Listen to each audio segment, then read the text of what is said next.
Out of just such an eruption of the earth 1 million or more years ago was born Japan, land of the little people who grew to believe that in blood and iron lay the shortcut to greatness. Land of philosophies and religions stranger than their names, like Bushido, the medieval code of slicing a victim with a samurai sword.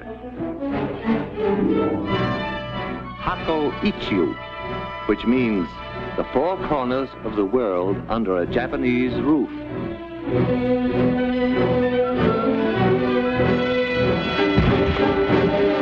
And Shinto, which assures its people that the answer to all things comes from the skies. The truth of that one they were to discover. Old Japan was primitive. The history of the new Japan is a story of successful copying. On a tradition of peace and love of the soil, the new Japan suddenly turned its back and copied our locomotives, our planes, our great ocean-going liners. Even Tokyo might have been transplanted bodily from the Western world.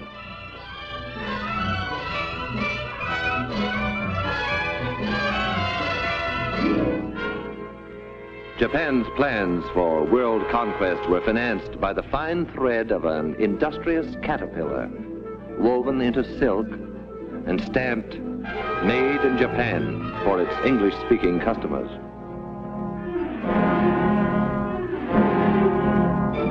Soft silk sent away for hard scrap iron to be forged into weapons and returned to us eventually in hate.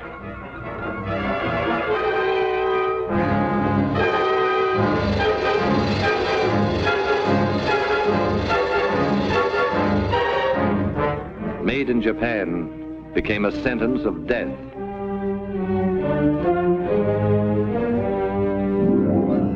How will it end for the little people who wanted to enslave the world? The answer to that was to come, like the answer to all things, from the skies. Only when it came, it was to be stamped, "Made in America," as it was, for instance, on Doolittle Day, when the Hornet, the first Shangri-La, pointed her prow right at the heart of Tokyo.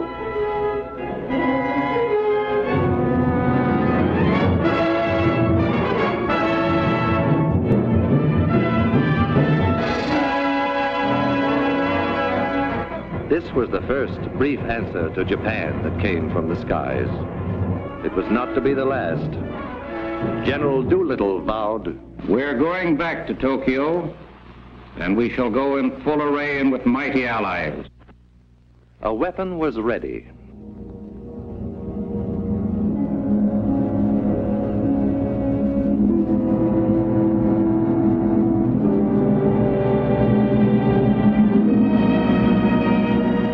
Through these forbidding doors, ceaselessly, day and night, come trains bearing the materials that skill weld, forge, and rivet into an instrument dedicated to the destruction of the enemy. This is only one of many plants that one day appeared where just the day before, it seemed, was pasture land, or the place where they were building washing machines. When the workers reported for the first time, few of them guessed the exact nature of what they were building. They knew that a giant plane would result, but beyond that it was largely conjecture. But then the day came, inevitably, when the pieces of their jigsaw began to fit together. The day when the mountains of material and the millions of man-hours all combined to confirm the assembly line rumor, the washroom gossip, and their honest-to-God American curiosity. They were building the mightiest aircraft in history. They were building a plane for the Army Air Forces that would reduce the huge fortresses and liberators to medium bombers. They were building the Boeing-designed B-29 Superfortress. And this is how they built it. Enough aluminum is stored here to lay a silver carpet over every street in Tokyo. Aluminum sheet to be brought to life by these machines and the workers who operate them. They give it shape and personality. Their stamping machines, their presses, lathes and drills, coax it and pound it and pierce it into the multiple patterns prescribed in 50 tons of blueprints. It was bauxite a month ago, dead in the ground. Miners dug it out of the Arkansas hills. And then in some distant factory, bauxite came in at one end, an aluminum sheet rolled out the other. One day from now, in the stratosphere above the clouds, it will mirror the sun. In a month, out of the ground and into the sky. These will be the wings to take it there. From the confusion of manpower and equipment within this massive jig will emerge the fabulous 117, a wing of completely new design, which will carry more weight, faster and higher than any other wing. The jigs themselves, the fixtures and the tools were designed so that unskilled workers could be expert with them in a week, whether they were farmers or clerks, cotton pickers or housewives, salesmen or ex-soldiers. The wing is of awesome weight and dimension, yet a girl can lift it with about the same effort that she would need to adjust the flower in her hair. Space and the handling of bulky parts have always been problems in assembly production.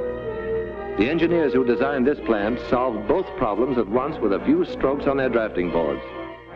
They moved traffic to the ceiling. Thus, they allowed workers more time at machines, and machines more time at work.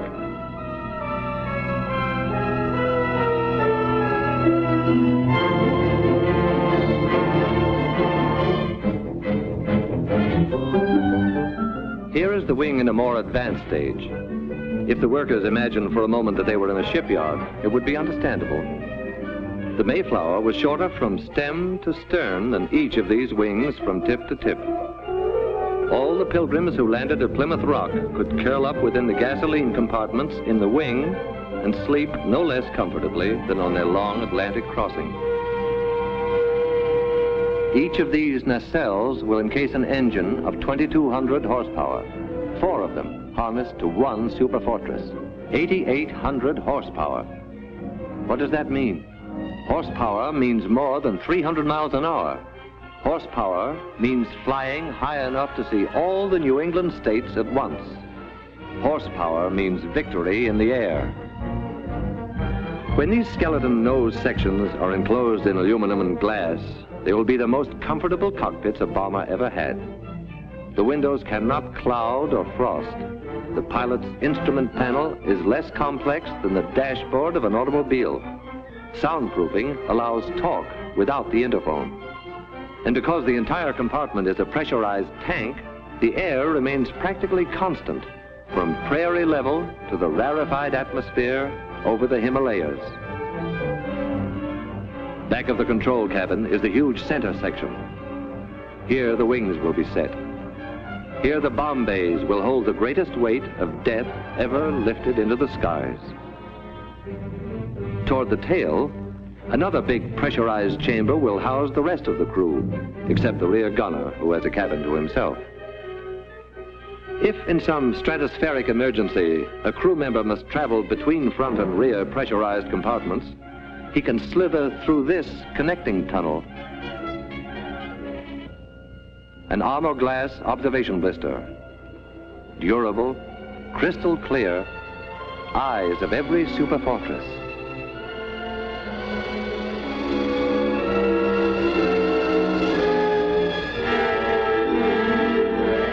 The Prefabricated sub-assemblies are manufactured by other contractors and shipped to this plant by the carload.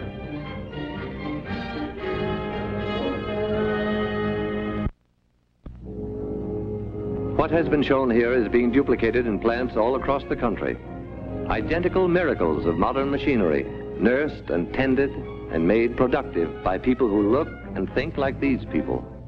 The fair, the dark, people with deft hands and unblinking eyes, the strong with their willing muscles, and those less strong but as willing, the braided schoolgirls, the white-haired grandmothers, the old young, the young old, the little ones and the less little ones, working together in intimate harmony.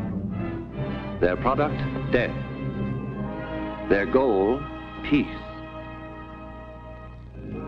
These workers are the lucky ones who see the finished product of their labor roll off the line. Every hour of every day, they are witness to this awe-inspiring ceremony, this tremendous wedding of material and man-hours, this climax in the history of man's conquest of the air.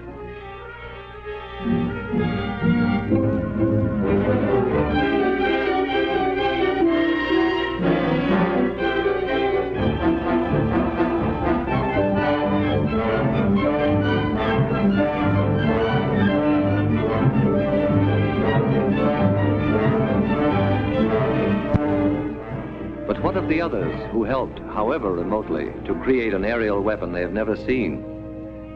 The lumberjack who felled the trees that became the blueprints of the B-29. The bauxite miner in the Arkansas hills, and the miner of iron and coal.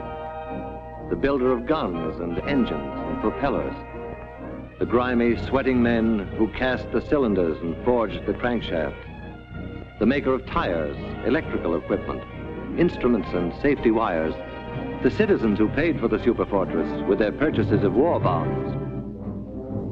Theirs are isolated lines of effort, initiated all across the land and converging eventually beneath this vaulted roof. Here, the sum of their energies assumes shape and stature and meaning. Here is the final meeting of every effort and every part.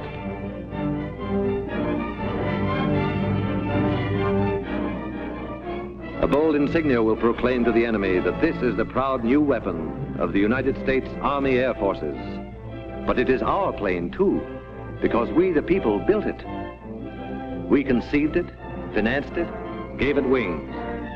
We powered it and armed it, and our sons and brothers fly it. The function of the people's Superfortress is to break the race who turned their backs on reason, to spin them around to face the peaceful way of living. It is the people's answer to all the sneak raids, all the death marches, all the stabs in the back. It is our memorial to the fighting men who were not afraid to die, who bought with their lives the time we needed to make the weapons to win the war. Like this weapon, which 50 hours after its tests will be landing in India or China or some other faraway Shangri-La to regain its breath before the final assault for which the people destined it. Within the plant, work proceeds, but the workers cock their ears for a sound that regularly drowns the clatter of their tools. It is more than a sound. It is a song. This is the song they hear.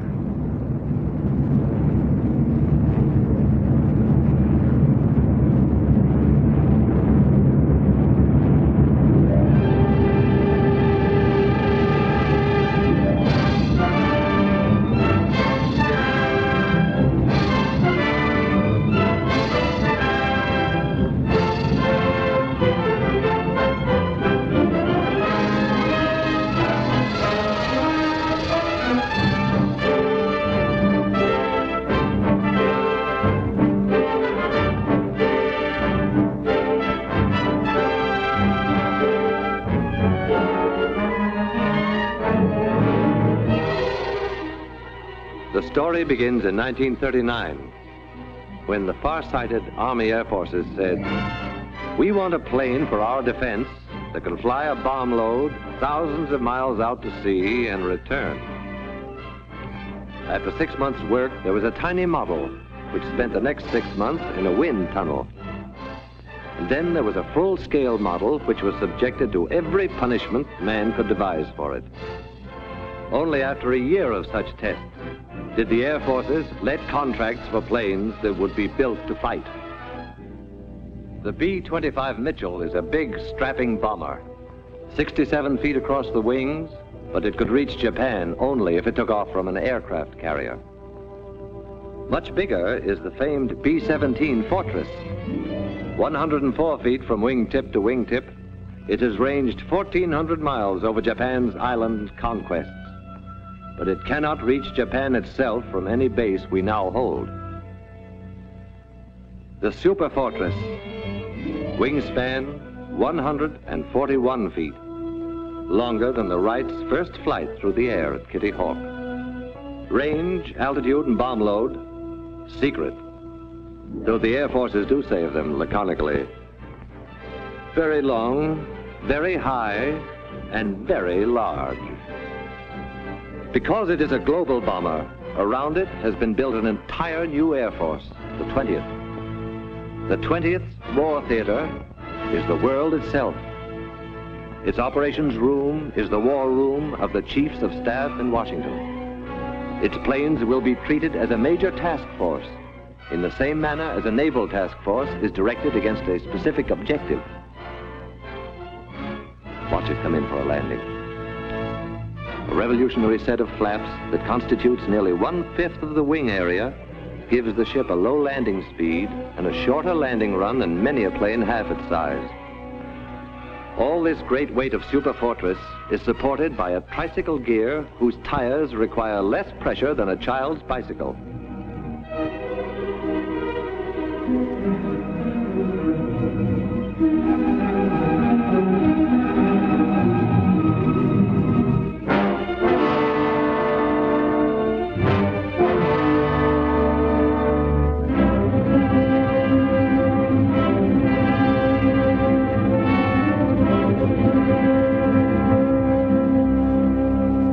Somewhere in western China, 500,000 nameless people wrote their magnificent chapter in the saga of the Superfortress. 2,000 years after their ancestors built the Great Wall for the defense of China, these farmers transformed saturated rice paddies into airfields for offense against a new invader. They had no machinery as we know it, only their million hands and a searing memory of anguished years since Japan set out to annihilate them. Stone by stone, layer after layer, bound together not just with muddy water, but with the blood of their brothers who died under the samurai sword. And soon there were runways to bear the weight of a whole fleet of superfortresses. Revenge for the nameless people was close at hand.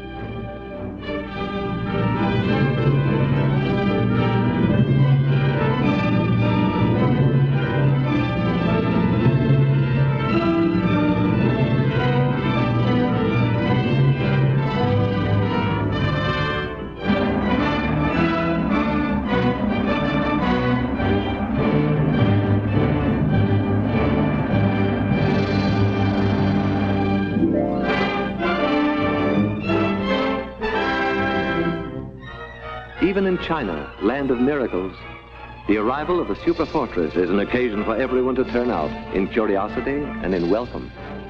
A welcome now, but journey's end on the other side of the globe is only the beginning of another, grimmer journey. The tanks will have to be filled, the engines given a final check, the guns armed, the bombs set in the racks, and then briefing.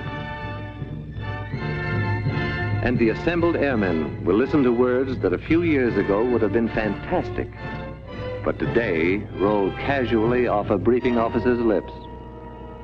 The target, gentlemen, is Japan.